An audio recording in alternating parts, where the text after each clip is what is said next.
Target naman ng Leyte Provincial Government na maglaan ng 240 million pesos na pondo para sa pagko-convert ng lumang Capitol Building para gawing World War II Museum. Sinabi ni Governor Carlos Jerico Petilla na ang lumang istruktura na tinamaan ng Super Typhoon Yolanda noong 2013 at Lindol noong 2019 ay nangangailangan ng 120 million pesos para sa retrofitting. Kailangan din anya ng kaparehong halaga para sa aesthetics sa loob ng Kapitolyo na itinayo bago sumiklab ang ikalawang digmaang pandaigdig.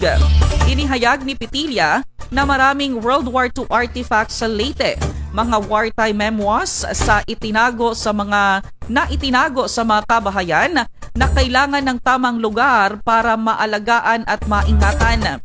Inaasahan ng gobernador ang mga donasyon mula sa private sector at alokasyon mula sa Office of the House of Speaker at National Museum of the Philippines upang maisakatuparan ang proyekto.